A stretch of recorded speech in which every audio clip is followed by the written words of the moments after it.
नमस्कार, मैं मुसवरिया, आप देख रहे हैं मास्टर प्रहार। स्वागत है आप सभी का एक बार फिर मास्टर प्रहार में। लोकतंत्र को बनाए रखने के लिए न्यायपालिका की एक अहम भूमिका होती है, क्योंकि ये स्वतंत्र संस्था होती है। लेकिन समय समय पर न्यायपालिका और न्यायाधीशों पर भी पक्षपात के आरोप लगते रहे हैं। आज ऐसी ही ताज़ा घटना के बारे में हम आपको बताने जा रहे हैं। आंध्र प्रदेश सरकार ने भारत के मुख्य न्यायाधीश एस.ए. बोबड़े को चिट्ठी लिखकर सुप्रीम कोर्ट के एक जज के खिलाफ शिकायत की है। मुख्यमंत्री वाई.एस. जगनमोहन रेड्डी ने सुप्रीम कोर्ट के मौजूदा जज और अगले मुख्य न्यायाधीश बनने वाले जस्टिस एन.वी. रमन्ना पर आंध्र प्रदेश सरकार के प्रशासनिक कामकाज में दखल देने का आरोप लगाया है। 8 पन्ने वाली इस चिट्ठी में प्रदेश के मुख्यमंत्री ने लिखा कि टीडीपी नेता और पूर्व मुख्यमंत्री एन. चंद्रबाबू नायडू से जस्टिस रमन्ना की नज़दीकी जग जाहिर है। मैं बेहद जिम्मेदारी के साथ ये बयान दे रहा हूँ। उन्होंने आरोप लगाया है कि जस्टिस रमन्ना हाईकोर्ट की बैठकों को प्रभावित करते हैं। इसमें कुछ माननीय जजों के रोस्टर भी शामिल हैं। तेलुगु देशम पार्टी से जुड़े अहम मामलों में सुनवाई का काम कुछ माननीय न्यायाधीशों को ही आवंटित किया गया है। इससे साफ पता चलता है कि जस्टिस रमन्ना टीडीपी और हाई कोर्ट से कुछ माननीय जज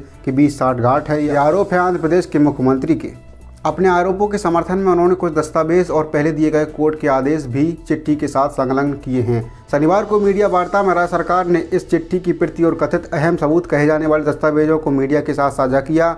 आइए अब जान लेते हैं कि जस्टिस एन.वी. रमन्ना कौन है। Justice NV. रमन्ना का जन्म अविभाजित आंध्र प्रदेश के कृष्णा जिले में अगस्त 27, 1957 को हुआ था। 2 फरवरी 2017 को उन्हें सुप्रीम कोर्ट का जज नियुक्त किया गया। फिलहाल उनके कार्यकाल को 2 ही साल बचे हुए हैं, क्योंकि 26 अगस्त 2022 को वो रिटायर्ड हो जाएंगे। वकालत का काम उन्होंने 10 फरवरी 1983 में शुरू किया था, जिस दौरान चंद्रबाबू नायडू आंध्र प्रदेश के मुख्यमंत्री थे।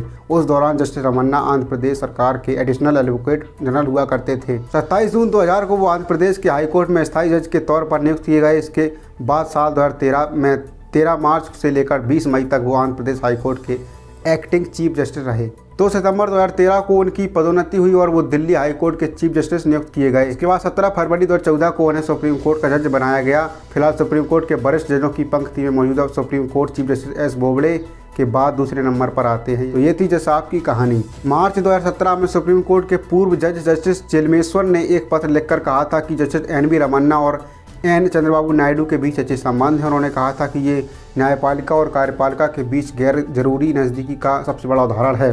चिलमेश्वर जी ने अपने पत्र में लिखा था कि अविभाजित आंध्र प्रदेश हाई कोर्ट में जजों की नियुक्ति के बारे में एन.वी. रमन्ना की रिपोर्ट और पूर्व मुख्यमंत्री चंद्रबाबू नायडू की टिप्पणी में समानताएं थीं। अपने पत्र में जस्टिस चिलमेश्वर ने लिखा, माननीय जज और आंध्र प्रदेश के मौजूदा मुख्यमंत्री के बीच नज़दीकों के बारे में सभी जानते हैं। सच को साबित करने के लिए सबूत की जरूरत होती है। मुख्यमंत्री की टिप्पणियां और माननीय जज की टिप्पणियों में इतनी समानता है कि वो एक जैसी लगती हैं। जब ये चिट्ठी लिखी गई थी तब जस्टिस चिलमेश्वर सुप्रीम कोर्ट में जजों की नियुक्ति करने वाले कॉलेजियम के सदस्य थे। इस चिट्ठी का नतीजा ये हुआ कि सुप्रीम कोर्ट ने जस्टिस एन.वी. रमन्ना की दी गई रिपोर्ट को खारिज कर दिया और आंध्र प्रदेश हाई कोर्ट में नए जजों की नियुक्ति कर दी। अब बात करते हैं जब जस्टिस रमन्ना पर आपराधिक मामलों में लिप्त होने के आरोप भी लगे थे। बात साल 1981 की है, जब जस्टिस रमन्ना नागार्जुन यूनिवर्सिटी में छात्र हुआ करते थे। उस दौरान यूनिवर्सिटी के बाहर बस स्टॉप की मांग में हो रहे विरोध प्रदर्शनों में उन्होंने हिस्सा लिया था। इन विरोध प्रदर्शनों के दौरान स्टेट रोड ट्रांसपोर्ट की एक खास बस में तोड़फोड़ की गई। इस मामले में 2 वकीलों ने सुप्रीम कोर्ट में एक याचिका दायर की थी और इस याचिका में कहा गया था कि जस्टिस एन.वी. रमन्ना को सुप्रीम कोर्ट के जज के पद से इस्तीफा दे देना चाहिए। उनका आरोप था कि जस्टिस रमन्ना ने यह बात छिपाई कि बस में तोड़फोड़ के मामले में उनके खिलाफ आपराधिक मामला नहीं था। हालांकि इस याचिका को कोर्ट ने खारिज कर दिया था और दोनों वकीलों पर जुर्माना भी लगाया था। हमने इस पूरे मास्टर प्रहार में जिन बातों का जिक्र किया, ये सारी बातें मीडिया रिपोर्ट्स और आंध्र प्रदेश के मुख्यमंत्री के आरोपों के आधार पर बताई गई हैं। मेरे ख्याल से ये गंभीर मामला है। जब एक राज्य का मुख्यमंत्री खुद सीधे तौर पर आरोप लगा रहा है तो जांच होनी चाहिए। मास्टर प्रहार में आज बस इतना ही। अगली बार फिर मुलाकात होगी। आगे एक शुभचार है। धन्यवाद।